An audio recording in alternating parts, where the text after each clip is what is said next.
ആപ്കി അദാലത്തിൽ ശില്പ ഷെട്ടിയുടെ മേലുള്ള കുറ്റാരോപണം ഇവർ ആർ ഫാക്ടറിയിൽ കുടുങ്ങിയിരിക്കുന്നു എന്നുള്ളതാണ്. എപ്പോഴൊക്കെ താങ്കളുടെ ജീവിതത്തിൽ ആർ വന്നിട്ടുണ്ടോ അപ്പോഴെല്ലാം താങ്കളുടെ ജീവിതത്തിൽ വളർച്ച വന്നിട്ടുണ്ട്. റിയാലിറ്റി ഷോ, റിച്ചാർഡ് ഗിയർ, അതിലൊരു വളർച്ചയില്ല സർ. രാജ് കുന്ദ്ര, പിന്നെ അവസാനം ഇപ്പോ രാജസ്ഥാൻ റോയൽസും. ഹാ, പിന്നെ രജിത് ശർമ്മ.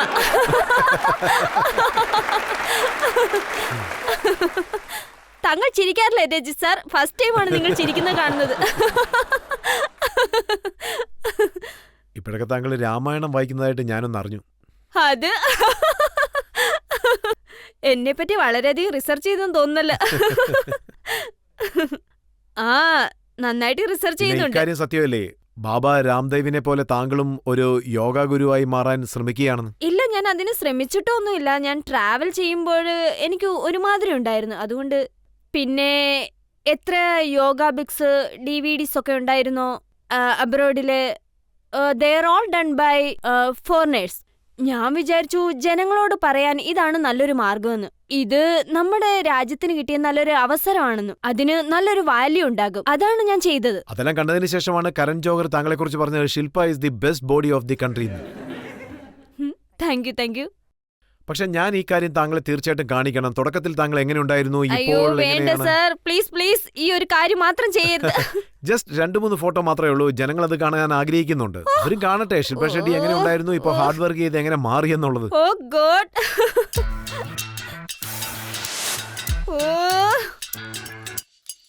എന്റെ ദൈവം, ഇത് എവിടുന്ന് കിട്ടി സർ?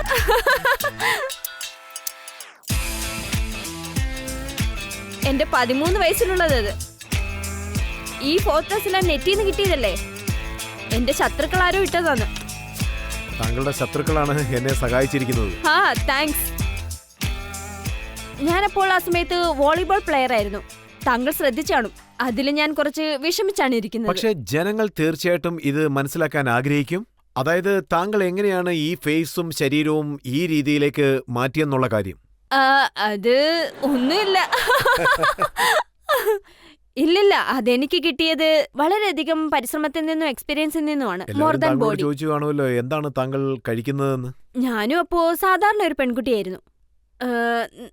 നന്നായി മധുരം കഴിക്കുമായിരുന്നു, പിന്നെ നന്നായി ആഹാരം കഴിക്കാൻ ഇഷ്ടമായിരുന്നു. Because I belong to the beauty business. എന്നെ ഞാനായിരുന്നു കെയർ ചെയ്യേണ്ടിയിരുന്നത്. ഞാൻ യോഗ ചെയ്യാൻ ആരംഭിച്ചു. ഞാൻ നന്നായി വെയിറ്റ് കുറയ്ക്കാൻ തുടങ്ങി. എനിക്ക് അക്കാര്യങ്ങളൊന്നും വളരെ ഈസി ആയിട്ടുള്ള കാര്യങ്ങളായിരുന്നില്ല. ഒരു ദിവസം നമ്മൾ രാവിലെ എഴുന്നേറ്റ് ചെയ്താൽ പെട്ടെന്നൊന്നും ഇത് സാധിക്കുമായിരുന്നില്ല. ഞാൻ നന്നായി ഹാർഡ് വർക്ക് ചെയ്യും. ഞാൻ പറയുന്നത്, നിങ്ങൾ ആർക്ക് വേണമെങ്കിലും ശ്രമിച്ചാൽ ഇത് തീർച്ചയായിട്ടും ചെയ്യാൻ കഴിയും. പക്ഷെ നന്നായി കഷ്ടപ്പെടണം. അത് തന്നെ. ആ രഹസ്യം എന്താണെന്ന് മനസ്സിലാക്കാനാണ് ഞങ്ങൾ ശ്രമിക്കുന്നത്. എഫർട്ട് എന്ന് പറഞ്ഞില്ലേ, എന്തൊക്കെയാണ് ചെയ്യുന്നത്? ഞാൻ യോഗ ചെയ്യും. ഞാനൊരു ബാലൻസ്ഡ് ഡയറ്റ് ഫോളോ ചെയ്യും. പക്ഷെ ഞാനൊന്നും കഴിക്കില്ലെന്ന് അതിനർത്ഥമില്ല. ഡയറ്റിങ്ങിൽ എനിക്ക് ഒരിക്കലും വിശ്വാസമില്ല. ഞാൻ നല്ല ഫുഡ് കഴിക്കും, അതും പ്രോപ്പറായിട്ട് കഴിക്കും. കൂടെ വർക്കൗട്ടും ചെയ്യും. So I believe it. അങ്ങനെ എന്റെ ലൈഫ് മാനേജ് ചെയ്യുന്നു. അതുകൊണ്ടാണ് ഞാൻ ഇങ്ങനെ ഇരിക്കുന്നത്. ചോദിക്കും. ശില്പ മാഡം, നിങ്ങളൊരു സിനിമയിൽ ഫിഷർ വുമന്റെ ഒരു കോമഡി റോൾ ഒന്ന് ചെയ്തിരുന്നു. അതെ. അതിൽ നിന്നും ഒരു ഡയലോഗ് ഇവിടെ പറയാമോ? അയ്യോ, അതൊന്നും വേണ്ട പ്ലീസ് മാഡം. നിങ്ങളുടെ ഇൻട്രൊഡക്ഷൻ സീനിലുള്ള ഡയലോഗ്. എന്റെ ഇൻട്രൊഡക്ഷൻ സീൻ ഇതുപോലുള്ള ഡയലോഗ് ആയിരുന്നു തന്നിരുന്നത്. ചിരിക്കരുത് രജി സാർ.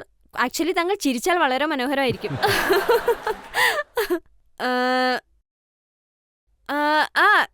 ശരി പറയാം. अरे ओ झींगे, अब तू आया है ना मेरे नेट में, अब तू देखना मैं कैसा निकलती है तेरा छिलका.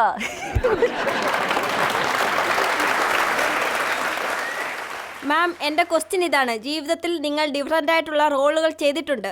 നിങ്ങളുടെ ജീവിതത്തിൽ hostess and actress, as a contestant, winner in a reality show. ഇപ്പോൾ നിങ്ങൾ റിയൽ ലൈഫിൽ വൈഫിന്റെ റോൾ ചെയ്യാൻ പോകുന്നത് എപ്പോഴാണെന്നൊന്ന് പറയാമോ? കല്യാണം കഴിക്കേണ്ടി വന്നാൽ ഞാനത് ചെയ്യും. എപ്പോഴാണെന്ന് വെച്ചാൽ ഞാനത് പെട്ടെന്ന് തന്നെ ചെയ്യും. എന്താന്ന് വെച്ചാൽ എനിക്കത് വിശ്വാസമുണ്ട്. യുനോ, കല്യാണം കഴിക്കണമെങ്കിൽ ഞാനൊരു നല്ല പേഴ്സണെ തിരഞ്ഞെടുക്കും. ദൈവാനുഗ്രഹത്താൽ എനിക്കത് കിട്ടിയിരിക്കുന്നു.